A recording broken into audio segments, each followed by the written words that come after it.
নিরামিষের দিনে এই রেসিপি থাকলে মাছ মাংসেরও প্রয়োজন পড়বে না, এতটাই টেস্টি হয়। নমস্কার বন্ধুরা, গীতাস রান্নাবান্নাতে আপনাদের সব বাইকে স্বাগত। আসুন দেখে নেওয়া যাক আমার আজকের এই সম্পূর্ণ নিরামিষ রেসিপিটা। আর রেসিপিটা তৈরির জন্য প্রথমে আমি একটা মোচার ভিতরের অংশটাকে নিয়ে নিয়েছি। এবারে দুটো প্রান্ত আমি কেটে বাদ দিয়ে দিলাম। আর মোচাটাকে মোচার ফুলগুলোকে বের করে ছাড়িয়ে সেটাও আমি কিন্তু ঘন্ট রান্না করেছিলাম। আর এছাড়া মোচার অনেক ধরনের রেসিপি কিন্তু আমার চ্যানেলে রয়েছে। দেখুন, মোচার এই মাঝখানটাকে একটু ছিঁড়ে নিলাম। এবারে বেশ কিছুটা জলের মধ্যে অল্প নুন আর হলুদ দিয়ে এটাকে সেদ্ধ করে নেব। মোটামুটি 4 থেকে 5 মিনিট সময় নিয়ে এটাকে সেদ্ধ করে নিলে কিন্তু সেদ্ধ হয়ে যাবে। মোটামুটি 4-5 মিনিট হয়ে গেছে। এবারে আমি গ্যাসের ফ্লেমটা বন্ধ করে দিয়ে এই মোচাটাকে জল ঝরিয়ে একটা পাত্রের মধ্যে ঠান্ডা হতে দেব। এটা এদিকে ঠান্ডা হতে হতে আমরা একটা মশলার পেস্ট তৈরি করে নেব। তো দেখুন, এখানে নিয়েছি একটা মাঝারি সাইজের টমেটো কুচি, 4টে কাঁচা লঙ্কা, হাফ ইঞ্চি আদা কুচি, 4টে গোটা কাজু বাদাম আর 4-5টা কিশমিশ। এই সমস্ত কিছুকে একটা মিক্সিং বোলের মধ্যে নিয়ে নিয়েছি। সুন্দর একটা রঙের জন্য এর মধ্যে দিয়ে দিলাম হাফ টিস্পুন পরিমাণ কাশ্মীরি লঙ্কার গুঁড়ো, 1/4 টিস্পুন পরিমাণ জিরে গুঁড়ো আর হাফ টিস্পুন ধনে গুঁড়ো, 1/4 টিস্পুন হলুদ গুঁড়ো। এটার একটা মিহি পেস্ট আমি বানিয়ে নিলাম। আর এদিকে মোচাটা ঠান্ডা হয়ে গেছে, মোচাটাকে নিংড়ে জলটাকে বের করে নিলাম। এবারে এই মোচাটাকে দুভাগ করে প্রথমে কেটে নিলাম। এবার এক একটা ভাগ থেকে 3 টুকরো অথবা 4 টুকরো করে কেটে নেব। আপনারা চাইলে নিজেদের পছন্দ মতো পাতলা বা মোটা করেও কেটে নিতে পারেন। তো দেখুন, আমি এক একটা ফালি থেকে এরকমভাবে কেটে নিয়েছি। প্রথমেই এই মোচাগুলোকে আমাদের ম্যারিনেট করে নিতে হবে। তো প্রথমে এর মধ্যে সামান্য একটু নুন, অল্প হলুদ গুঁড়ো, সামান্য কয়েক দানা চিনি, এই চিনিটা দিলে স্বাদটা খুব ভালো আসবে। সাথে একদমই অল্প পরিমাণ 2 পিঞ্চের মতো ধনে গুঁড়ো আর 1 পিঞ্চের মতো লাল লঙ্কার গুঁড়ো দিয়ে খুব ভালোভাবে ম্যারিনেট করে নিচ্ছি।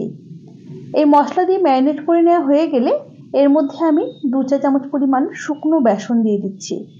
আর যেহেতু মোচাটা ভেজা ভেজা রয়েছে, এই বেসনটা দিলে কিন্তু এই মোচার গায়ে আটকে যাবে। আপনারা চাইলে ব্যাটার তৈরি করে নিয়েও এর মধ্যে মোচাগুলোকে কিন্তু ডুবিয়ে ভাজতে পারেন, তবে এভাবে করলে কিন্তু খুব ভালো হয়।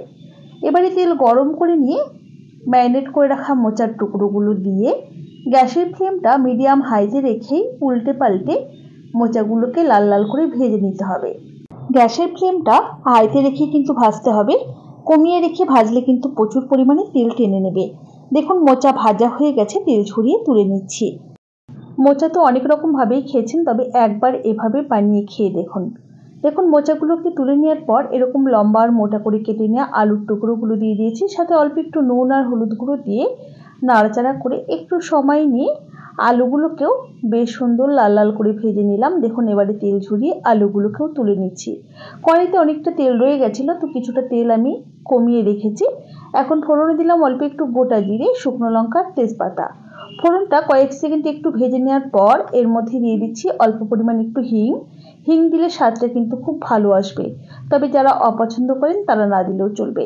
এবারে প্রথমেই যে মশলাটাকে আমরা তৈরি করে রেখেছিলাম মিক্সিতে, সেটাই দিয়ে দিলাম।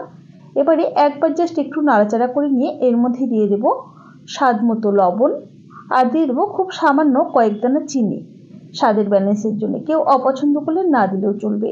এখন গ্যাসের ফ্লেমটা একটু কমিয়ে রেখে মশলাটাকে 4 থেকে 5 মিনিট সময় ধরে খুব সুন্দর করে কষিয়ে নিয়েছি।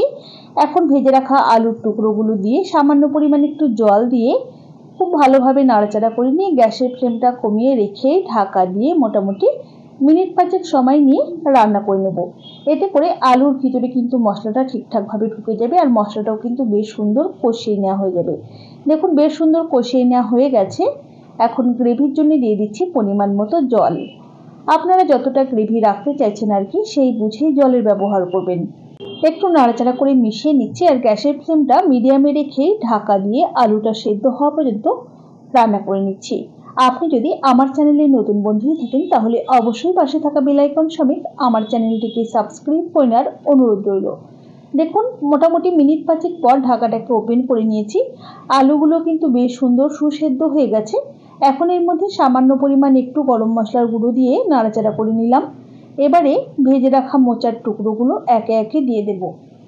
মোচার টুকরোগুলো দেওয়ার পর হালকা হাতে গ্যাসটা একটু নাড়াচাড়া করে নিতে হবে। আর গ্যাসের ফ্লেমটা একদম লোতে রেখে মিনিট 2 রান্না করতে হবে। বেশি সময় নিয়ে কিন্তু আর রান্না করা চলবে না। মোটামুটি মিনিট 2 হয়ে যাওয়ার পর অল্প পরিমাণে একটু ঘি দিয়ে হালকা হাতে একটু নাড়াচাড়া করে নামিয়ে নেব। তাহলেই তৈরি হয়ে যাবে দারুণ সুস্বাদু সম্পূর্ণ নিরামিষ মোচার এই রেসিপি। রেসিপি কেমন লাগলো অবশ্যই জানাবেন। ভালো লাগলে একটা লাইক করবেন আর বন্ধুদের সাথে প্রচুর শেয়ার করবেন। আজ তাহলে এই পর্যন্তই। সকলে ভালো থাকবেন, সুস্থ থাকবেন। হাজির হয়ে যাব নতুন কোনো রেসিপি নিয়ে। ধন্যবাদ।